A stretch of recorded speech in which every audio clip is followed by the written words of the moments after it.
Hi, everybody. I'm John. And I'm Ann. And this is John and Ann's Wrestling Podcast.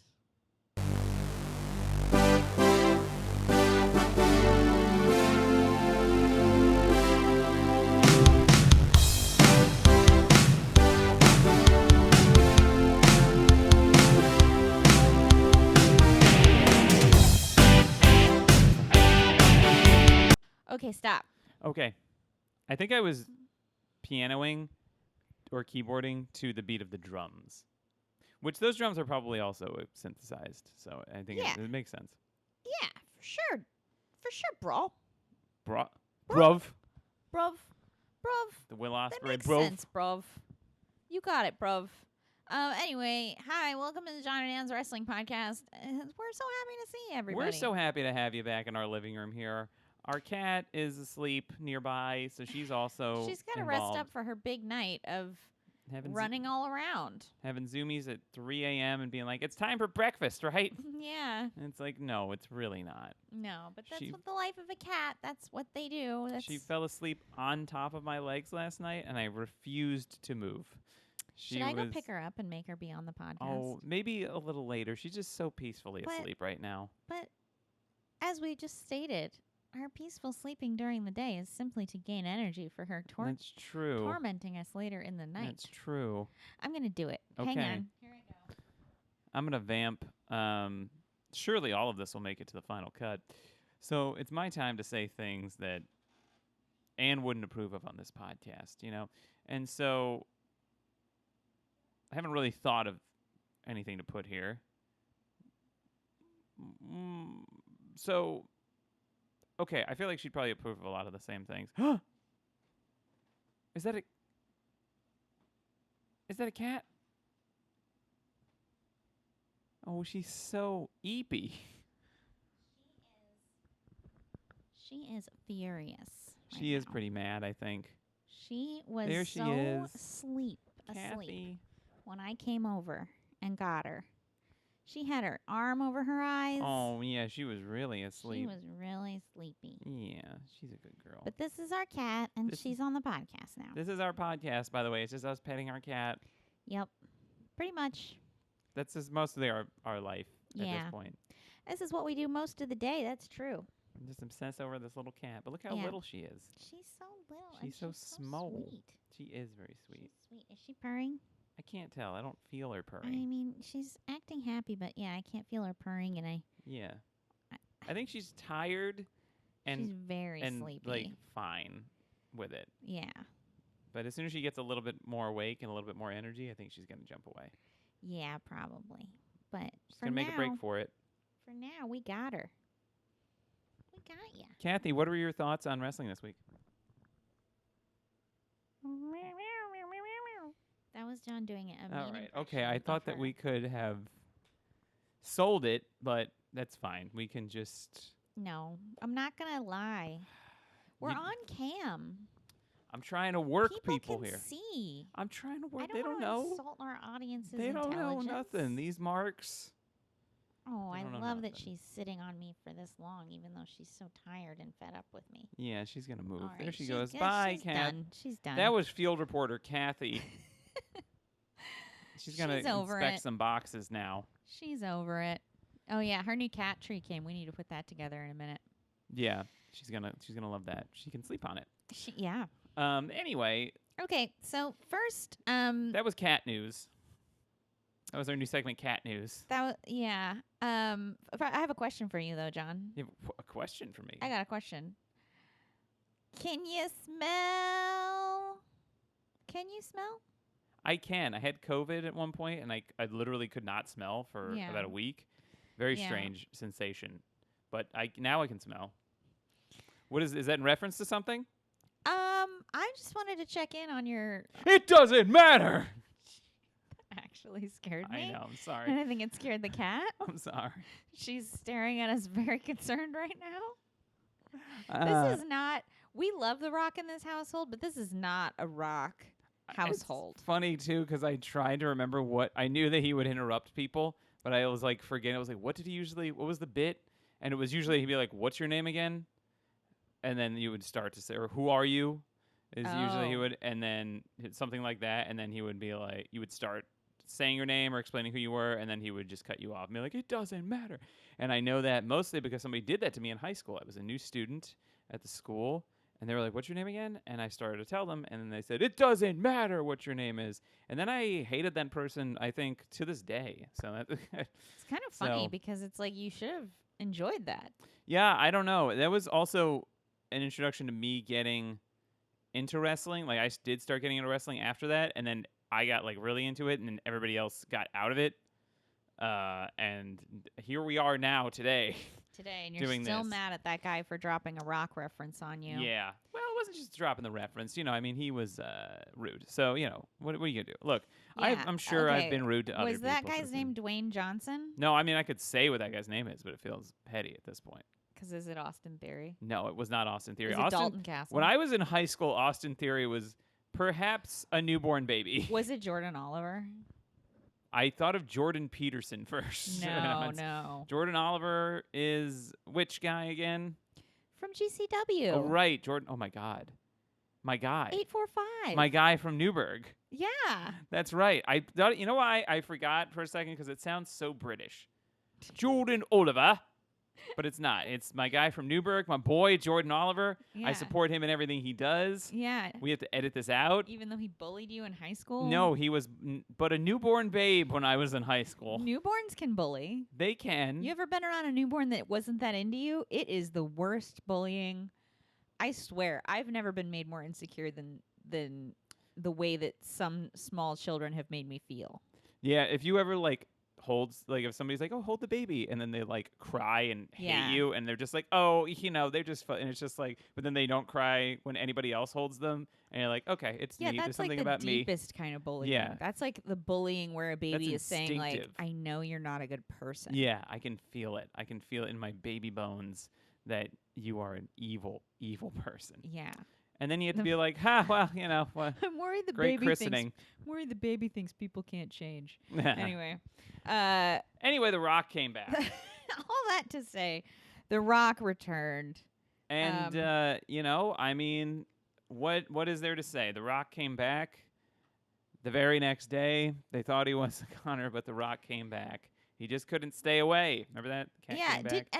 Did you actually read something that said he came back because of the strikes, or was that just a joke people were making? I think that's just an assumption a lot of people made, I think a lot of people were making those jokes. I think that's like sort of an assumption that a lot of people made about, because I mean, literally, The Rock has not been there for 4 or 5 years or something, and just came back now, and then or 4 years, because I think the last time he was there was that like SmackDown premiere on Fox, and then John Cena is also back at the exact same time. Yeah. So it feels very much like that's probably not a coincidence that they're back when there's strikes. Yeah, no. I just think like I to throw my theory out there because I did Your see Austin people theory? talking about that a lot. Yeah, my Austin theory. Like I saw people talking about that. Oh, he's back because of the strikes, but I actually think he's back because Vince is gone.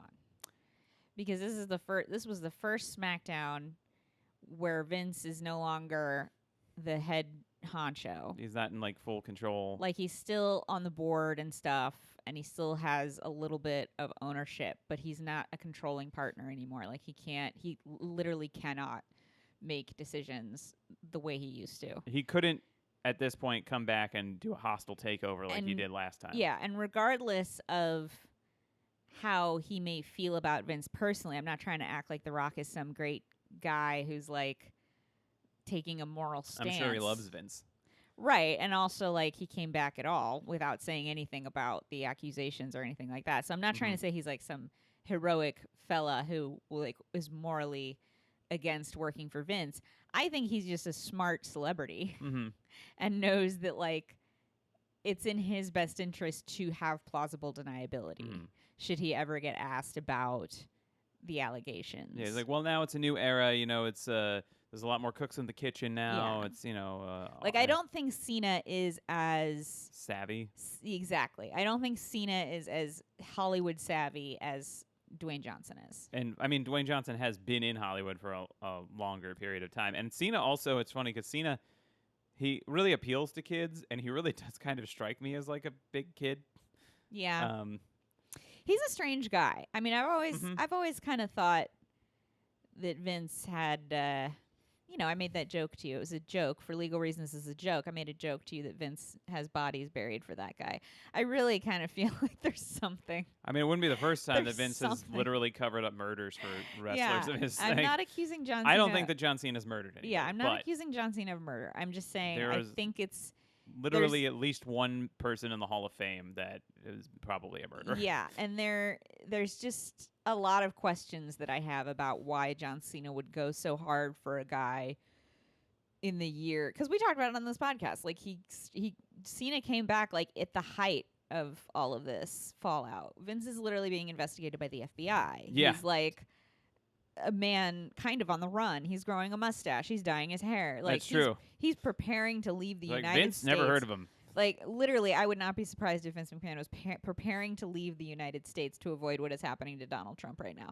Like, because Trump is his big like idol, pretty much. Yeah, this man is moving to Serbia, folks. Like, I mean, yeah, he's definitely out.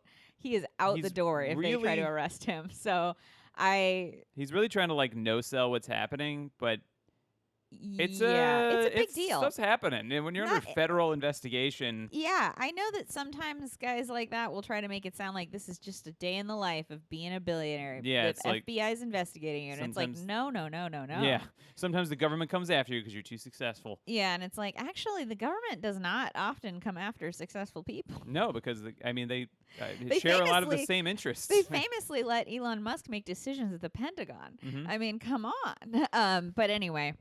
So yeah, I think the reason The Rock is back is because he can come back now without looking like he's turning a blind eye to the stuff that Vince did. Again, I don't think he would ever come out and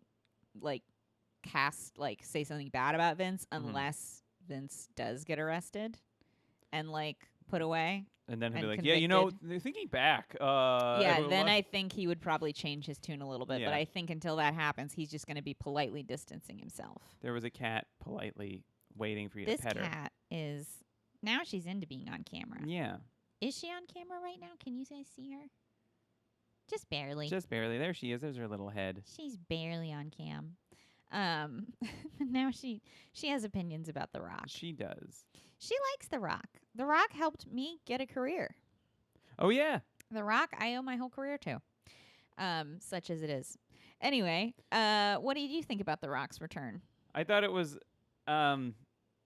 it when I first saw, because I didn't watch SmackDown live, I saw an update about, I saw The Rock returns to SmackDown. And I was like, oh, cool. That's interesting. Because it's very surprising because it's just kind of a random SmackDown. It wasn't a big pay-per-view or anything. And then I read about what happened, and I was like, my initial assumption is they're doing the Bloodline thing. Mm-hmm. And I'm like, oh, cool. So, because he just gave an interview that same day with Pat McAfee. Pat McAfee. That was we almost did the Bloodline thing. And so he's like, maybe WrestleMania this year we're going to do the Bloodline thing. And then he comes back, and, I watched most of the segment since then. And, I really I think I've talked about this on the podcast before. It's just one of the most hollow, nothing things that could have possibly happened. It's literally, there's a couple things here, right? I think I mentioned this. There was a Raw a couple months ago, and I think it was an Undertaker segment with maybe LA Knight and rest in peace Bray Wyatt. But it was nothing happened. Was that the one where the Undertaker whispered in him? Yeah, that was a significant moment. I can't remember if it was that. But then they never did anything with Bray after that. Wasn't that one of the last times we even saw Bray? Yeah, that could have been because of his health issues. I don't know, but to give them the benefit of the doubt there. But this just was I probably could have told you exactly what this would have happened in this segment if you had told me who was in it. Or just that The Rock was coming back. It's just Pat McAfee comes out, has a back and forth with Austin Theory. Then The Rock comes out, has a big entrance. Everybody's excited. He calls him a bitch. Mm-hmm. He says, he does a bunch of Rock insults, and then he hits him with his finisher. The young talent gets beaten down by The Rock. And then he has a segment with John Cena afterwards, backstage, where they see each other and they're like, hey, man, hey, you're on strike? Yeah, sick, dude. And then they just, that's that's kind of the end of it. And then the main event segment of the show, Roman Reigns is not on the show, but I believe Paul Well, I Heyman was think there. doesn't Cena say something to him like "Welcome home"? Yeah, but that's like again just empty hollowness. You know what I mean? Well, Like it's that was the moment that I was like, "Oh, he's back because Vince is gone." maybe Like yeah. they wouldn't set up a whole like "Welcome home" thing if they didn't want to make a point of like, "This is when he came back." This. Yeah. Today, the date of the new show. It was the first post Vince show because Yeah. Raw was this week. That's when still. The Rock came home. And the main event segment was like a talk show thing, and they had Jimmy Uso and Solo Sikoa of the Bloodline in it. Roman Reigns was not there. I believe Paul Heyman was there, and freaking John Cena was in it, but The Rock was nowhere to be found. So The Rock has not interacted in any way with any of that. So I don't. It would be very WWE for him to come, but like a lot of people are assuming that he's gonna like go after Roman Reigns or whatever, but it would be very WWE for this to just be nothing. Like it was just a segment. He came back. There was a big moment because, like I keep saying with WWE, it's not about the journey; it's about the destination. It's just about random moments where there's a big pop, something happens, nothing really of any substance happens. It's just like a couple moments to like pop the crowd that's there, and like maybe they can put it in a video package and talk about it and put it online or whatever. So I don't know. I have no idea if it's good. It just right now it just seems like nothing, but it does worry me. I mean, I would be fine doing like having the match. I don't know when they're going to do it. If he's like, the thing about a guy like The Rock coming back is like he could not be back again for 6 months. You know what I mean? The Rock coming back is not like, oh, The Rock's going to be on SmackDown every week. He's not going to wrestle like every week. No, he would wrestle. He might wrestle at a pay-per-view for like 10 minutes. Yeah, so it's like it's not like, oh, The Rock's back now. I guess maybe we're doing him versus Roman at Survivor Series or something, but it's like, no. He could be back now and they still could do the match at WrestleMania. This could all just be to get Austin Theory over. That's who he came back to. That is people's elbow. So much like PTSD, and I don't care really about Austin Theory. Nobody does. No offense. So, but this is like very PTSD of the last like 15 years of WWE. It's like the older guy. Well, he did this to Rusev too, Miro, right? And actually, I was there for that. It was in the Barclays Center. It was like 2016 or 15 or something like that. And he shows up, and it's just like a segment. They run through their like nostalgia thing, and then they beat up the new person. And then it's like WWE would always be like, oh, this is like getting them over. You know, it's helping them. This is helping them get over. And it's like, in what way? Because he's not going to have a match with him. They're not going to have a feud. They're not going to have any other segments. He's not going to like get to beat him or even have a competitive match against him where he looks good in defeat. It's just a moment where he gets embarrassed, and then he has to go to work next week and be there, and then it's just nothing. Like, it doesn't lead to anything. So I don't think, like, a lot of times the heel that's in these things, like maybe they'll try to act like, oh, we trust him, so we put him in this thing. The heel that's in there is just like, who is like a prominent heel right now who's not that important? So we put that person interchangeably into the segment with the legend so they can just like look good and beat him up. And then they're just fodder for them. So I don't think it did anything for Austin Theory. I mean, people will see him in the segment, like I'm sure but millions think of people. It did. Yeah, I'm sure think that's what I'm saying is that I think that's probably why he's back, not to do any kind of intricate storyline stuff, but just to make some money. You know, help goose the share price of this new company they just That's unveiled. true. It's probably for that. Yeah, I mean, I'm sure there's a purpose to it. Like keep the ratings going, even though they don't have any ideas. Yeah, I mean, like there is a purpose to it. It's just not like a narratively logical one. Yeah, exactly. It doesn't. It's just that's why I keep saying it's about the destination, not the journey, because it's like it's just a bunch of random crap that happens. Kathy, and what do you think?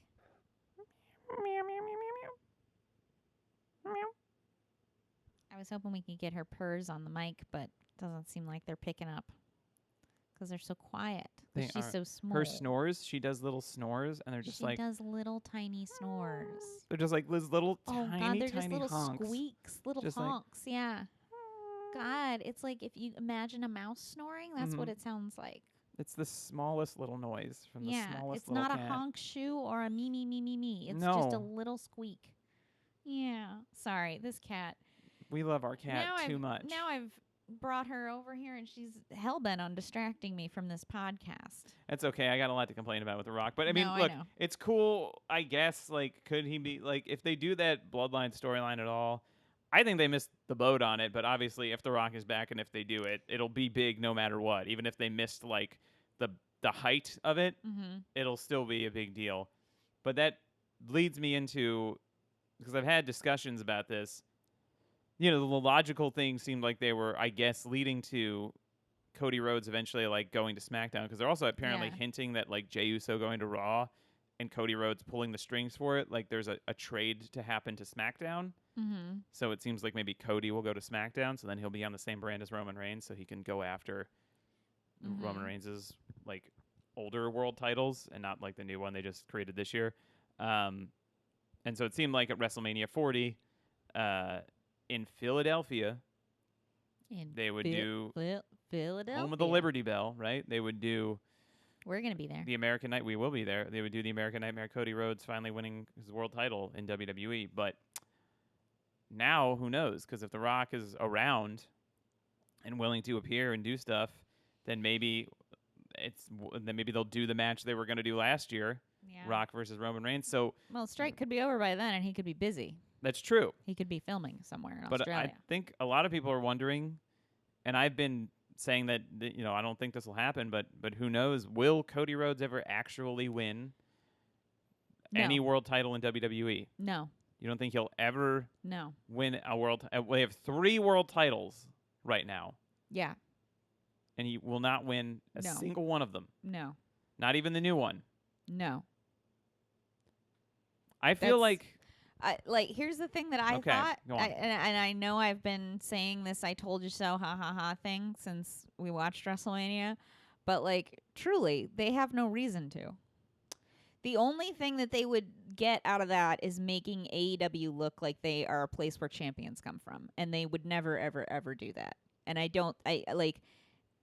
and we've established many times, or you've established many times to me, that the WWE is not a place to go to for logic and caring what fans think. I mean, definitely So- not as much as they say that they do. The only logic that they follow, from what I understand, is the logic of protecting their own brand. And I think that giving Cody a belt would be something that that AEW fans would see as a win. Mm-hmm. And I think anything that would be the feeling about will not happen. Fair. I mean, I could be wrong because again, Vince is no longer a controlling entity here, Mhm. and could very well be on a plane to Bosnia as we speak. I'm saying like Bosnia and Serbia and stuff because I'm pretty sure those countries don't have extradition treaties.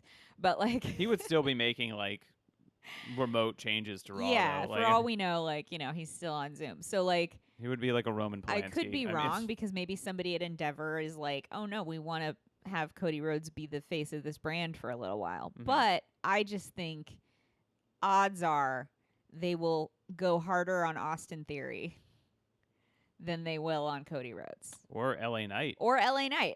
Anybody that they can claim as fully their own and not have to have this like awkward gap. I mean, LA Knight really is very much not their own. 'Cause oh yeah, he, I know. He did They all of showed his a clip stuff. of him doing the yeah on Impact. Yeah.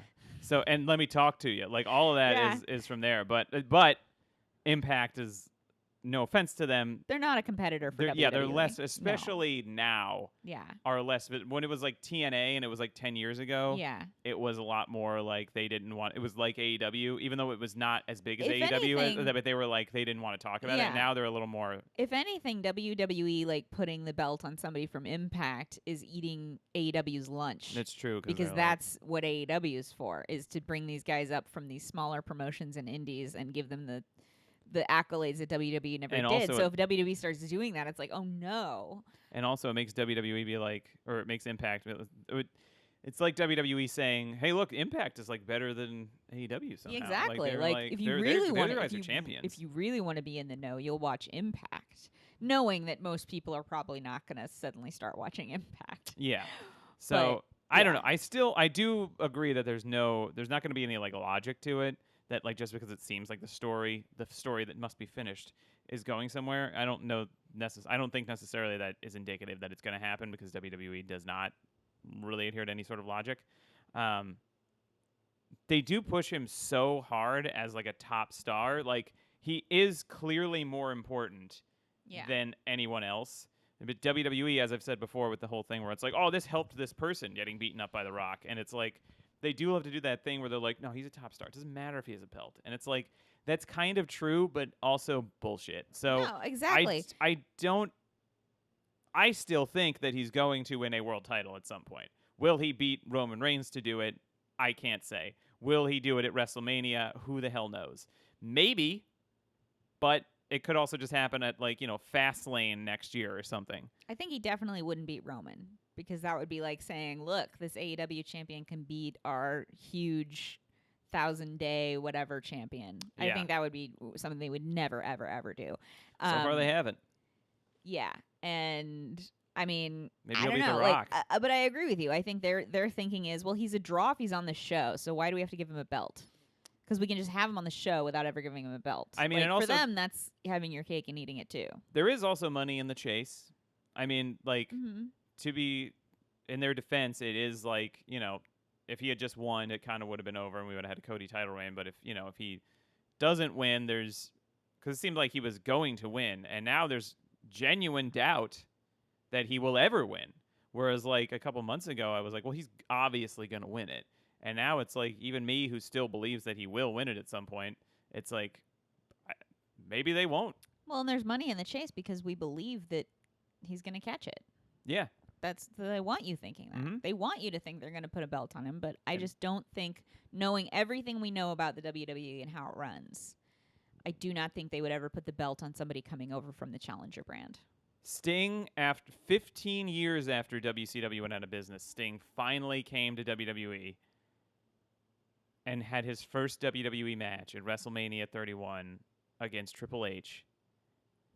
And it was just a one-off match. Triple H was like 75% retired. He wrestled like once a year at WrestleMania.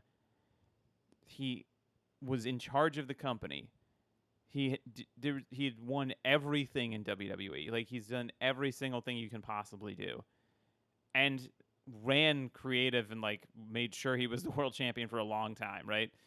And it was just this one-off match so Sting could be at WrestleMania.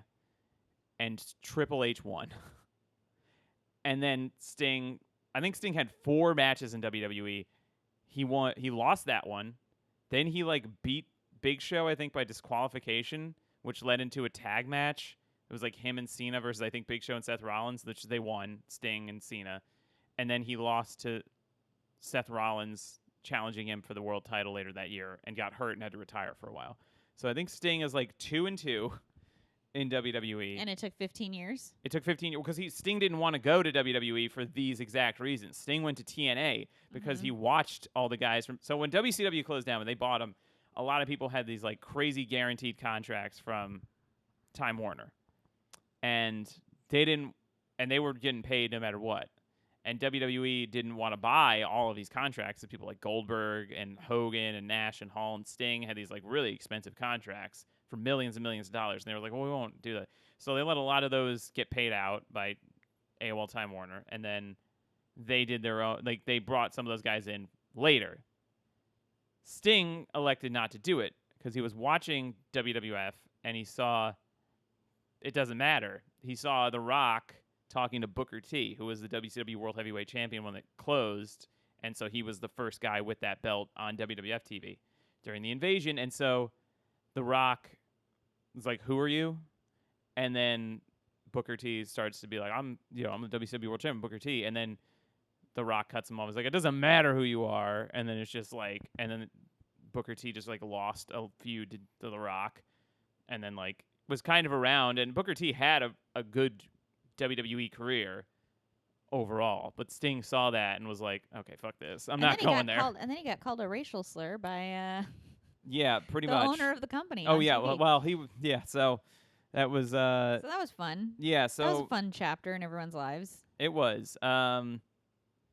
But yeah, that was so Sting I think made the right choice. He went to TNA instead, and then he finally was like, "You know what? I think I'm going to go do it." And then he had to lose. That's why when I see videos of Triple H talking about CM Punk, it's like, yeah, CM Punk has a crazy ego and I'm sure is a narcissist and has like is like paranoid about stuff. But a lot of that stuff in WWE, I don't think he was being 100% paranoid. And Triple H talking about, like all the decisions that were made to help him get over. It's like, so him being the hottest guy in the company and you beating him and going back into retirement helped him in some way. I just don't understand that. So. There's a really great TikTok I got the other day that was just somebody had cut together all the Jim Ross hating on Triple H. Oh God, I love in those. commentary, and he's like, "Curse his soul!" Damn his soul!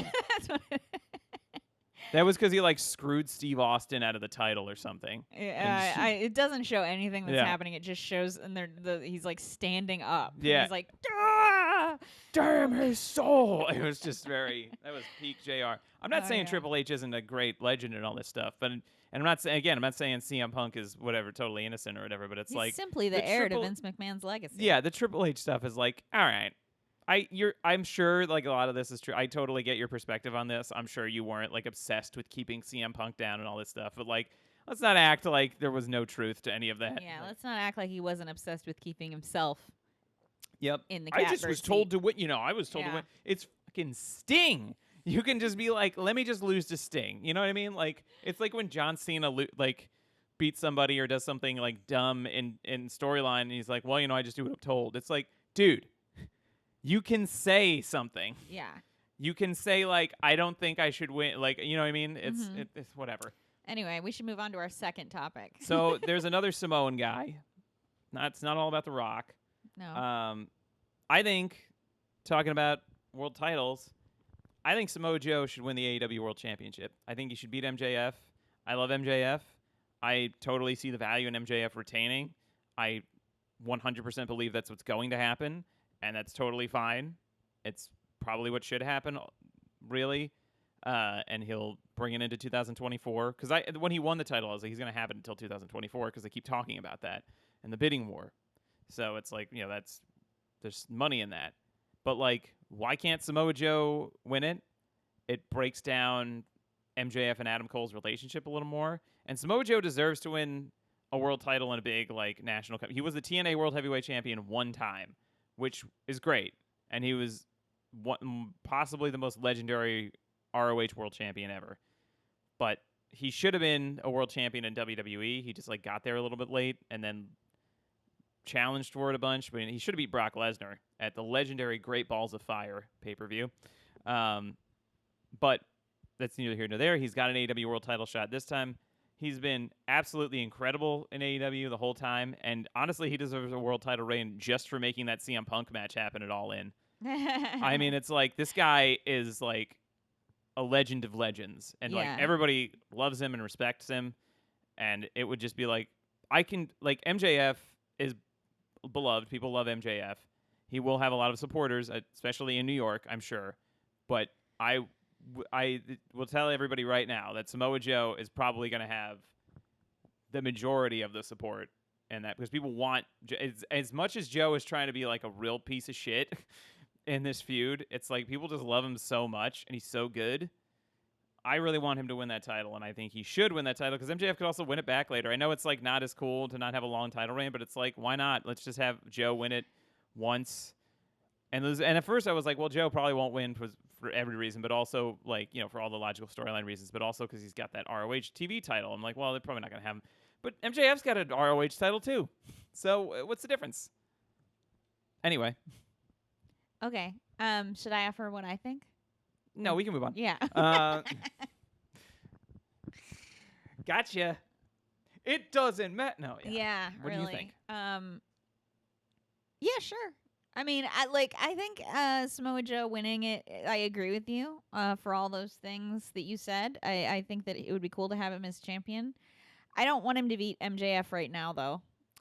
I think it feels strange and abrupt to end his title reign, A, on a show that's not a pay-per-view, and B, like you said, before 2024, because then it kind of makes the bidding war not a thing, because then it's like, well, why would he ever stay at AEW if he's not the champion? You know what I mean? Yeah. I like the idea of having a title tethering him to AEW. Yeah, and also...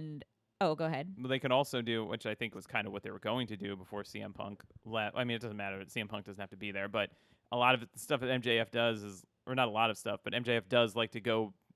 I mean, even the devil thing is like inspired by CM Punk because of a legendary CM Punk promo, and so he does.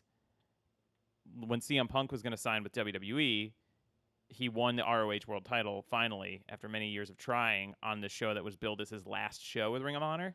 And so everybody was like, "What? He won?" Because they were like, "Oh, he's just gonna lose and leave." And then for the next couple months, he like was like, "I'm gonna leave the company with this title. I'm gonna take the ROH World Title to WWE because I'm better than everybody here, you know." And I'm just like, "I don't care." And you didn't show me the respect. And he signed his WWE contract on the ROH World Title belt. Oh my God. Yeah, and so it's like they can do that with MJF. He'd be like, "I'm taking this with me." Anyway, go on. Yeah, that would be crazy if they did that. Yeah, I kind of forgot what I was saying. Anyway. Well, I'm sorry. No, it's okay. The important thing is that your voice is elevated, that yes. you are heard, that you have a platform, that we get everything, you know, you're underrepresented in the wrestling industry. So. Yeah, no, I just don't want. Oh, the other thing I was going to say, now I remember. You know, that reminds me, actually. God damn it. Anyway, I was ready. I thought that you were being real. No. Damn, I lost it. Oh, no, again. I knew that my was gonna God. happen. No, I've remembered it. Okay. I think you're wrong about the crowd supporting Samoa over MJF.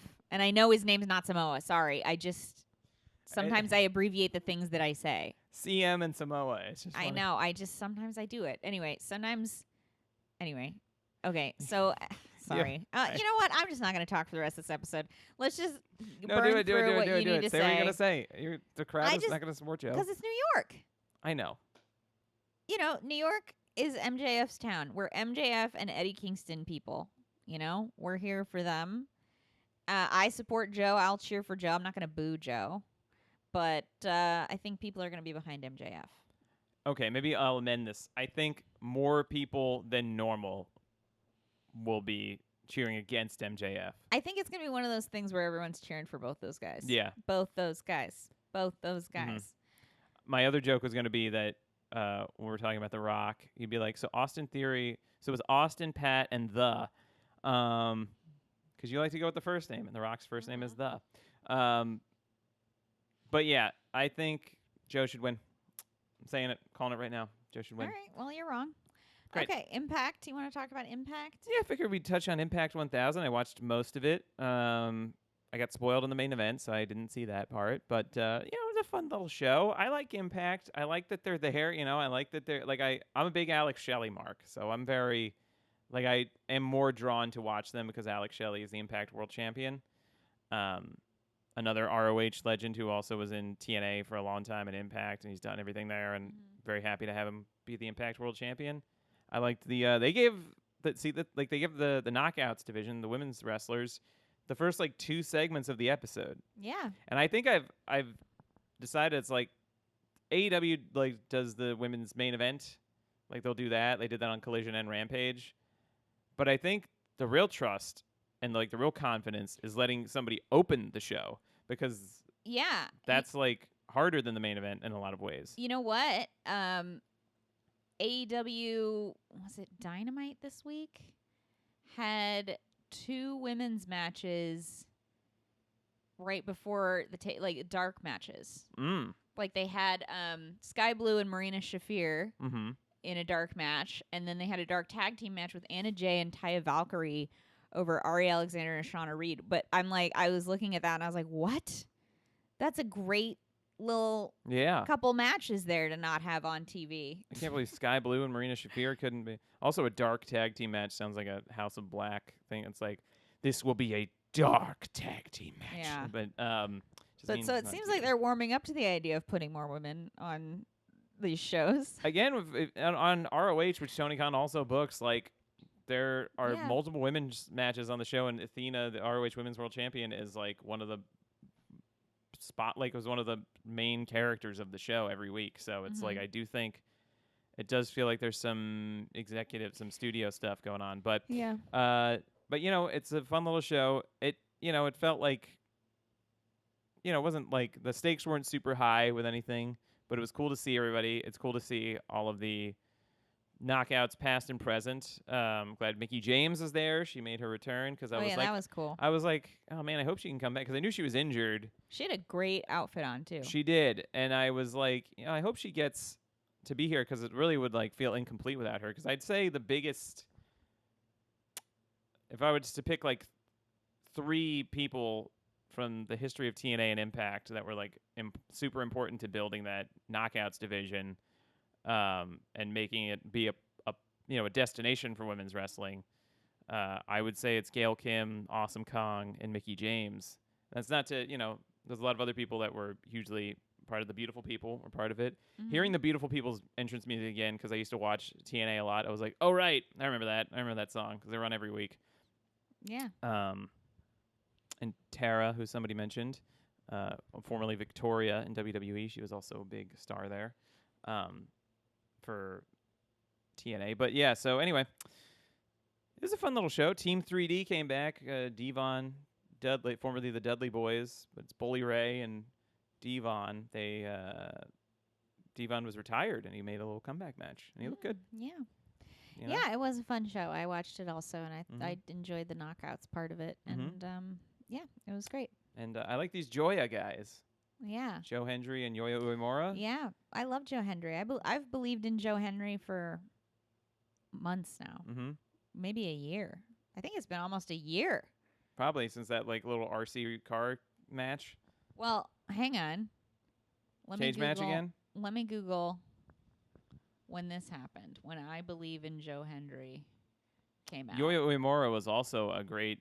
He was a young lion in New Japan, which he'll go back to at some point. Oh, it was February.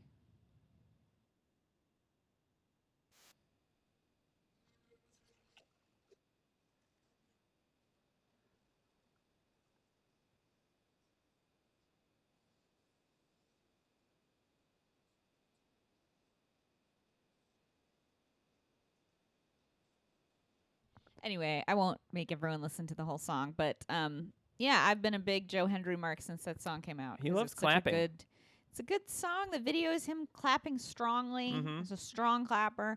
He's into dancing and music. He's just a fun performer. Yeah. I like him. And he reminds me of Gerard Butler because he's Scottish. He does. He's got a Jerry Butler look. Okay, we should move forward. Moving forward. So the shooting range, pew pew pew pew pew pew. Pew pew. The big shoot news is Jade Cargill. She came back to AEW Collision last week, and then they announced, and I was like, oh, this is a big deal. She's going to challenge Chris Statlander. I wanted to go after the women's world title because I thought she had already made story with the Outcasts, and it made sense for her to move up. But she was going after Chris Statlander. I was like, oh, they'll do this match. And then they announced it for Rampage this week, which is just like taped after Dynamite. And I was like, that seems weird. They're not even at least going to do it at Grand Slam, you know? And then I find out it's because apparently the Jade's contract is scuttlebutt is that it's done. And that was her last match in AEW and that she is WWE bound. Woo! And the other scuttlebutt is that Ricky Starks may also be thinking about going to WWE. And so Jade, the end of her match did seem like she had a little hug with Chris Statlander. It definitely seemed like her last match because normally Jade would be like indignant over having been defeated by somebody and would be very rude, and Mark Sterling would be like running around. Yeah. But she was like hugging her and congratulating her in a way that made it feel like a performer leaving a show. Yeah, and she was like, it's yours now, you know, it seemed like. So I think, as you know, I hate to see her leave because I do think, you know, anybody leaving, especially when they're like a homegrown talent for AEW, it kind of hurts them when they go to WWE. But I do understand because as I think you had a point about this, about Jade potentially going to WWE. Oh, me making a point? Yeah. Oh. Don't worry, I'll interrupt at some point. Okay, great. Yes, please do. Yeah. I think that it's not. You know, the more I think about it, the more I think Jade going to WWE is good. You know, for her. I don't think AEW knows how to use her. I don't think AEW has proven that they are willing to book the women in a way that like would give her time to shine in a real way. Like a lot of the stuff they were doing with her when she held the title was very strange, like that whole Bow Oh Wow my thing, God. and like the way the baddies stuff kind of fizzled out after a while. It just like it didn't feel like they understood how to book her, or really a lot of the women. And WWE is the opposite of that when it comes to women. I mean, it's not that they're obviously they aren't great with storylines, but you get more opportunities to wrestle and perform. Yeah, at least they're on TV, even if Yeah, what's you get to be happening on doesn't make any TV, sense. and you probably make a lot more money just because you get more tie-ins with stuff. You know, you get to go be on friggin' those games. I'm always getting served clips with Seth Rollins and Becky Lynch are on some game show, you Yeah. know, and like, so I'm sure you just get so many more opportunities to go do things and be on TV, which is really what Jade needs to be doing. Because as we've talked Yeah. about before, you know, she's not exactly like a technical wrestling legend. She's a celebrity who is very tall and athletic and cool looking. And so she would obviously, I think, shine in an environment where she gets to be a celebrity more than Yeah. she has to be a wrestler. Yeah. Yeah, so she's a sports entertainer. I mean, and I think she would. yeah. She's gonna do well if she is going to WWE. I hope she does well. I hope they give her time. Now, Ricky Starks, as I've said to you, I feel the opposite way about, because I think Ricky Starks has had to work kind of against the current in some ways to build what he's built at AEW. And I think for him to go over to the other company would reset the clock for him a little bit. Like, Yeah. I think or not in a good way. Reset the clock sounds good because it sounds like he has more time. I think it would turn back the clock and force him to start at square one and like kind of rebuild a whole new thing, because they have a lot of guys like him in WWE. Yeah, I think Jade makes sense because she is like a star. You know what I mean? Like, she's a Yeah. larger than life star, and I think that she would, again, do well in WWE. And I think that she would benefit from like doing a bunch more shows there. I think she'd like more time on mic, more time like out doing things would give her opportunities to like flesh out her character more and just be more of a personality and like, yeah. And it's not that she's not good at the wrestling part, but you know, she's still fairly new to it. But I think in WWE, she would already kind of have all the tools that she would need. Like, you know, I'm not trying to like disparage the WWE style, but you don't have to like do as much. Yeah. And a lot of these things, like, you can get, if you have like the presence and stuff that she has, she can just do like a couple moves. Like, she doesn't have to go so hard. You know, she's already got like what she needs. Like in AEW is the company of like hour-long Iron Man matches where Which people is are great. blading love, and street, you know, hardcore Texas death match, you know, street fight kind of stuff. And I just don't think that's something we need from Jade, or that Jade would be interested in doing. Yeah, I don't think she needs to be doing that. It doesn't, you know, she should be beating Charlotte Flair at WrestleMania or whatever. So, which actually sounds great. Yeah, Jade should get a WrestleMania entrance. That's what Jade Cargill needs, a WrestleMania entrance. Exactly. And Ricky Starks, though he has all of the tools to succeed in WWE, for sure, I don't want him to leave. Like, AEW is clearly invested in him at this point. He is beloved there. Bryan Danielson just put him over like crazy. And he's, you know, I hate to see him go because I think he can shine better in AEW on Collision as he has been doing. And yeah, I think there's a lot more. He's a highlight of Collision every week. Because they give him so much time. And I think if he goes to WWE, he's going to get lost in the crowd because they have, no offense to Ricky, I love Ricky, but they have a million little guys like that. Yeah, they have. They have LA Knight. They have Austin Theory. They now have The Rock. Yeah. Which he has been compared to. Like, they have AJ Styles. They have, like, dudes, you know? Like, they just have that. And so it's like, I don't know that he'd be bringing anything that would make him stand out. And I mean, he has the support of Cody Rhodes, which, you know, whether or not they're going to have Cody Rhodes win the title, I do think that he is somebody, like, clearly he has sway. You know, clearly he has respect. So I think he could have that support. But if Cody you know, can't win a belt, then Ricky can't win a belt. Yeah, and I do think that Ricky is like, you know, like I understand, or I do understand the whole like betting on yourself thing and being like, well, it'll be different for me. I will do well. I'll go there and I'll just like work my way and do it. Like, there's always that chance. It's like, even if you watch WWE and you see what's happening there, you know, on a regular basis, you could be like, yeah, but for me, I can make it happen. You know, it Yeah. will be different for me. You know, and so Yeah. like I get that mentality, and also like they can pay him more. I mean, there's AEW can pay people well, and they do, but like. But I you mean, get more tie-ins. You yeah. get to do all kinds And they of other just have stuff. more money. They have more money. They Yeah. can win any contract off. You get all You know kinds what I of mean? brands. You get to be in commercials. You do all kinds of stuff. So, and you work a harder schedule, but you also probably get, you're going to get paid more. Ultimately, they can pay you more. So that even if they don't pay him more at first, Mm-hmm. I mean, they might pay him more than AEW just to get him away from there, so that they can, because they would also, and have done it in the past, sign people just to keep him away from AEW. Because I'm sure they could recognize that he could be a big star for AEW, And he and probably they're wants like, more money because he's now a bigger star than he was Yeah, when he of probably course, first no. signed his contract. and yeah. I'm sure exactly, and that was MJF's whole thing when he was having those initial contract disputes with Tony Khan. He was like, I got signed at this price, but now I'm clearly a much bigger star, Mm-hmm. so I should make more money. And he was like, well, I don't have more money to give you or whatever, or no. That's what they always say. And then that was when MJF was like, there was that rumor that he left the contract signing, and then he like showed up to the pay-per-view just to lose quickly to Wardlow, and then he called Tony Khan a fucking mark, and then he disappeared for months, and then came back at the show where CM Punk got into a fight with the Elite. So it got overshadowed by that. But anyway, I'm not going to talk about the second topic because we already kind of covered it. We can cover it again later. Let's talk about Nia Jax. Nia Jax. Nia I even. always say Nia because it's spelled Nia. Anyway, she's back. Yeah, the best part about this is Stevie Richards getting so much attention for his like breakdown of why this segment was bad. Yeah, Stevie Richards has a YouTube channel that he just started 2 months ago. Yeah, Big Stevie Cool. That's not what the YouTube channel's called. And that's what he used to be. He like he has this YouTube channel where he just does little, I won't pull it up, but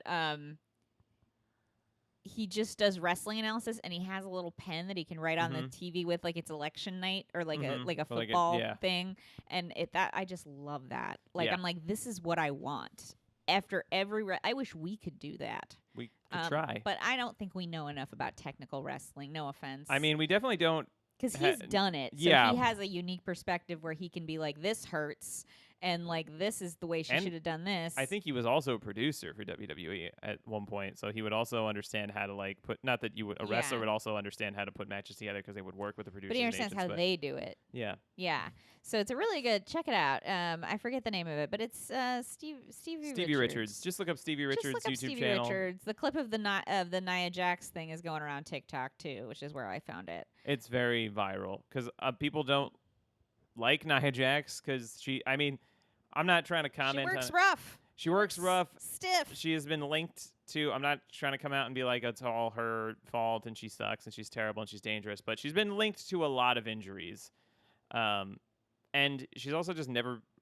I don't know. I don't really care for her personally, and I've never really been that. She's funny sometimes, but it's like it's not that there's no place for it. Mostly it's just that she doesn't seem to like it. Like I get, and I've seen like comedians like this too, where I'm just like, I don't think you're even enjoying this. Why are you doing this? And it's just like, I don't get the sense that she likes wrestling or gets anything out of it. So I'm like, I don't think you don't have to be here. This probably is very hard if you don't really like it. And so Asuka was coming to her defense a lot because a lot of people were calling her dangerous, like she was gonna hurt people. And Asuka was like, she's not dangerous, But I think Asuka's just a little sweetie, and she just gets. I also do want to say, in defense of Nia, one of the things in Stevie's videos he talked about was that the story didn't make any sense because Nia is coming in and attacking everybody, and so it's not clear if she's supposed to be babyface or a heel or whatever. And he talks about her paintbrushing Rhea, and being really like, why does that need to happen? But I think what Stevie is forgetting, because this is what I immediately thought when I saw that. We must remember that when Rhea Ripley won the Royal Rumble on her road to becoming the women's champion for SmackDown, right? Yeah. Yeah. They changed it at some point. So. Yeah, it was the SmackDown Women's title. Now it's the Women's World title. Yeah. She, on her way to winning that Royal Rumble, she was the one who galvanized all the other women, got them all together, and was like, throw her out! She unionized everyone. She unionized the other women wrestlers to throw Nia Jax out of the ring at the Royal Rumble. So, I mean, I might be giving WWE way too much credit here. I think that's why she went for Rhea, because that was like revenge for Rhea getting everybody to throw her out of the ring at the Royal Rumble. Well, that might be. But I don't know, because, I can't know if they expect me to remember that. I do. I think WWE, if the question is, if there's any question as to whether or not they expect you to remember anything that happened on the show at any point ever, whether it was last week or even earlier in the same episode, the answer is no. They never expect the audience to remember everything, because they just always, I think, 99% of the time assume the audience is very dumb and not paying attention. Yeah. And it's very subtle. Like, the only reason you would remember that from watching that spot is because Stevie brought up, like, why would she be paintbrushing her? Like, why is she going after the heel if she's the heel, And then I was like, oh, right, I remember that because I'm a huge Rhea mark, and I loved that moment, and I like clipped it and put it on Twitter, like where she's like, get her out of here. And so it might just be me remembering this, because they didn't do a promo or anything where she called it out. So unless you're spelling it out like that, I feel like you can't necessarily assume that's what they mean. I mean, there are times when they do call stuff back. I mean, there's definitely times when they like talk about. I mean, even that Seth Rollins Finn Balor story was about something that happened 7 years ago. And it was great. But they'll hit you over the head with the clips, because you need to. But most of the time, I would say they don't expect anybody to remember anything. So which is why it's so rewarding in WWE when they do that. Yeah. Whereas AEW is as much, for their flaws or whatever, but like they're much better about that. I mean, they had Hangman Adam Page versus Brian Cage on Dynamite, and it was like they made sure that you were aware of this like all of their history from like the past 2 years, and they build something out of it, so it feels more important than it would as like a random thing. It is also kind of funny that they continually find, like, there's always such a stink made about how big Rhea is, like whenever she's in the ring or around other wrestlers, they're like, oh, she's so massive and powerful. They keep managing to find bigger women than her to fight her. And I just think that's kind of funny, because if Jade Cargill comes into WWE, I have to imagine she's going to fight Rhea Ripley. I have to imagine it, because it's like that's another very big woman who is like in this league of big women now. Anyway, we can move on to the awards. Okay, to talk about how WWE has so many big women whipping. The big women's division. Big ladies slapping skin. No. Trying to think of a good, like, big men. Oh. Well, when it's like big men slapping meat or big whatever. Big beefy men slapping meat or something like that. Yeah, big beefy men slapping meat. Yeah, I'm thinking large ladies. No. Gals. Large beefy ladies lifting loads? No. It's definitely not that one. No, we'll workshop this offline. That also sounds just like a moving company. Yeah, let's just like an all-female moving company. We can just workshop this offline and come back next week, hopefully with something. Yeah, there are movers for our next when we go to Brooklyn or whatever. Okay, the awards. This week's awards. Awards time. It's the awards. It's okay. We don't need a whole. I'm doing it. Okay, but anyway, it's done. Promo of the week. I said Eddie Kingston from Collision. It was very good. He was like, I mean, he always gets you. He's just so good and believable. And he like his hat, the visor of his hat, like kept covering his eyes. And it just made him look like so much more intense. And it was just like, he just kept going on with this promo. And it was just like, my God, I'm so sold on this. And like, I want him to win that ROH World title so bad. I mean, I want to win the AEW World title at some point, but that ROH World title is also great. And I think he'll do it. And it's like, oh, this is like CM Punk now. Like, this is the guy who's like been kept down. He's from New York. So like, he's got his city. We're all going to be behind him. New York is behind me. And he's like more powerful in the city that he's from. And also, as you pointed out, the promo was also kind of funny because he was like, you can't handle the misery. I live in the misery. Just talking about how miserable it is to live in New York. Like, really, it was a whole promo about how Samoa Joe, or not Samoa, Claudio. Claudio Castagnoli. Claudio, the other New Yorker is fighting Samoa Joe. Mhm. Claudio Castagnoli. It's all about how he can't possibly he thinks he's tough, but he wasn't born into the misery Mhm. that is New York, so he couldn't hang. You've never Like- paid $15 for a bacon, egg, and cheese. You ever paid $25 for a salad, Claudio? You ever paid a $1,500 broker fee on an $1,100 apartment, a You- studio? You ever just missed the G train, Claudio? You ever had a refrigerator that's this tall, Claudio, and that's your only one You that ever you have? move into an apartment and be like, the walls don't really work, but there's a dishwasher? My God, I'm living in the lap of luxury.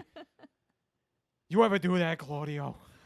Oh So, my God, It was very funny. As a Claudio, you ever had going 3 miles take you 2 hours, Claudio? Claudio. You live in Astoria, Queens, and literally everything you ever invited to is in the deepest part of Bushwick and Ridgewood. Takes you an hour and a half, and Every- everybody asks like when they get there, they're all cute about it. Like, how long does it take you to get here? Because they walk there. And you got to leave in 15 minutes just to get home. It's going to take you 3 more hours to get there. They're shutting down the M, Claudio. They shut down the M. You even know what I'm talking about, Claudio? They shut down the M. It You don't doesn't even- go anymore. You don't even know what trains are. You're thinking about highways and roads because you got a car. Yeah, you can leave. Privileged. You can leave whenever you want and buy as many groceries as you want and come right back. You don't got to carry it 6 blocks. You don't got to bring your own bag. Bring your own bag and put it in the little cart. That's what's coming for you. That kind of intensity. I love Eddie Kingston. I love him too. Yeah, I'm that gonna was cry. a great promo. I'm gonna cry when he wins. And then you had a pick. I had a pick, the other New Yorker, MJF, and his Steiner math promo, where he just recited the Scott Steiner math promo, which I think was great, not only because A, it's where MJF really shines when he does the deep cut for the wrestling Mhm. nerds. B, it was like a super earned deep cut because it was a promo towards Samoa Joe back in the day. So it was about that. Samoa it was Joe. about the that. First, yes. There's another level here where it was an Impact promo the Mhm. week of Impact's 1,000th Yeah. episode. And all, I mean, it's just like everything. It's just, and then the crowd went nuts for it. I mean, it's just like he knows how to deliver exactly the product AEW is putting out there, and He really does. He perfect. knows his audience, and it was also great because he did a whole great promo before it. Yeah, yeah, He yeah. did a normal, great, intense promo where he put over both potential feuds. Mhm. He sold you on Roderick Strong or Samoa Joe winning, yeah. which was great that they had stories for each of them, and you could believe either guy could win. Mhm. Yeah, it was just a great promo. And then he still had this entire thing memorized with his yeah. own few details plugged in and fired it off. This is a boy who can get off book. Let's put it Yes. that way. This is a young man who can get off book. You can hire him for your movie. He'll be there. He'll be off book. He'll be ready to go. He'll make up what he doesn't know. It'll work. And I think it's great, as you pointed out, when MJF reveals that he is a wrestling nerd.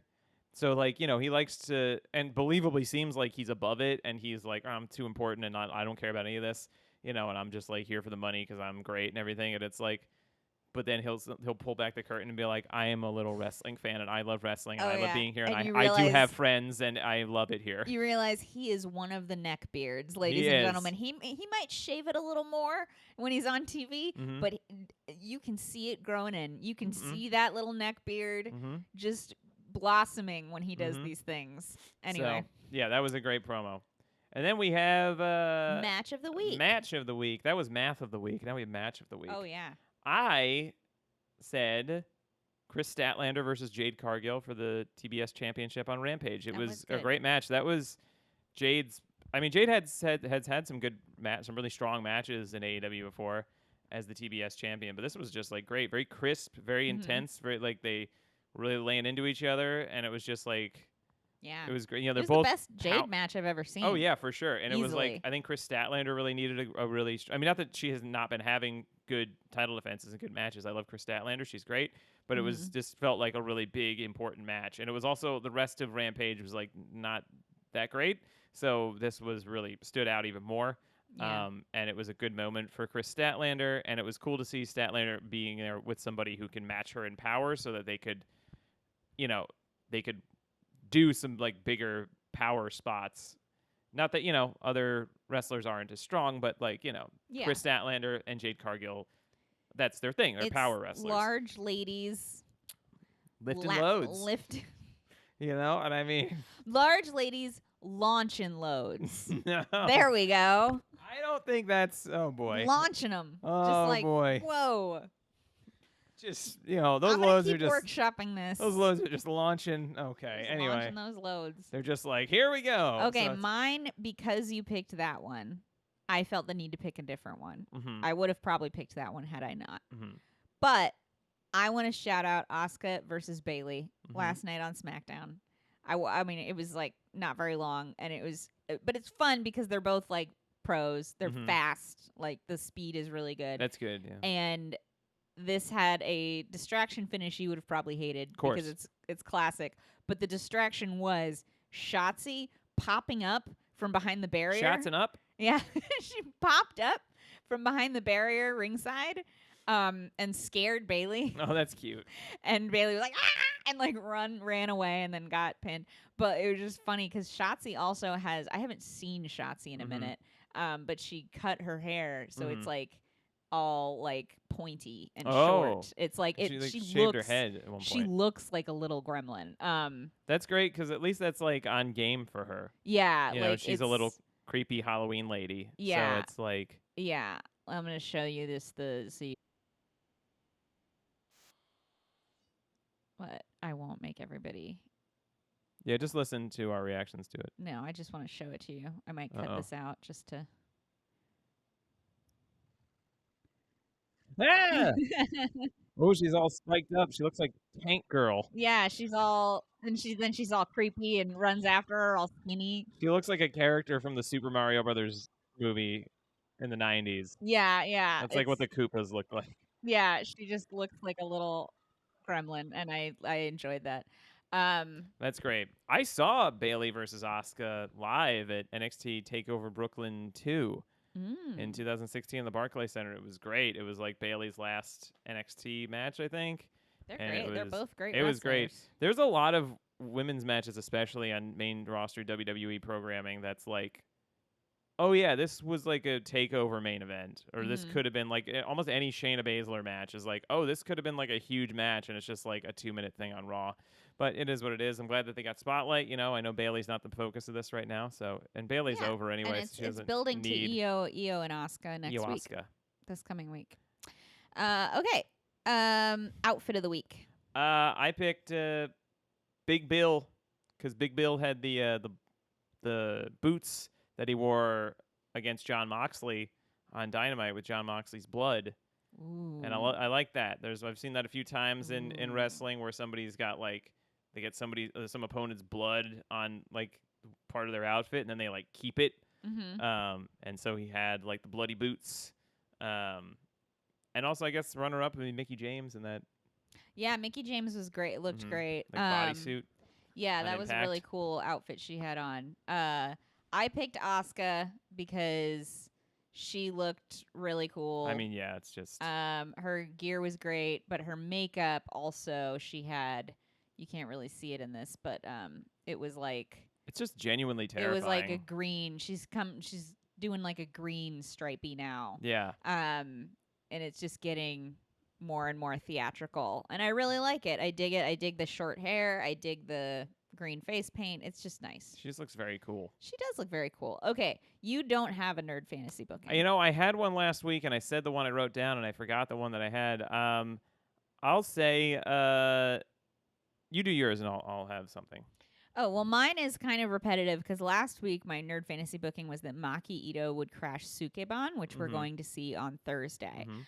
I would now like to escalate that fantasy, heighten, if you will, to Io Sky crashing Sukeban, which is Wow. like unpossible. Like it would never happen. But if it did, I'd probably drop dead on the spot. Wow. Anyway, do you have any ideas now? I hope Tony Khan wrestles an impromptu match at Grand Slam. That would be great. I hope he's like, you know what? I'm tired of your mouth, MJF, and I'm gonna, or whoever. I forgot we're getting a Tony speech this week because Oh, we're going to yeah. Grand Slam, so we're gonna get a Tony speech this week. Where he's like, thank you for like a really heartfelt thing that makes you cry. Yeah, I might have to be a little late to the show, so if he comes out before I get there, you got to record it. I for me. will. Okay, I thank will. you, because I wanna see the Tony speech. Yeah. Okay, that's all we have. That's it. All right, bye everybody. Bye. We love you. Yeah. Bye.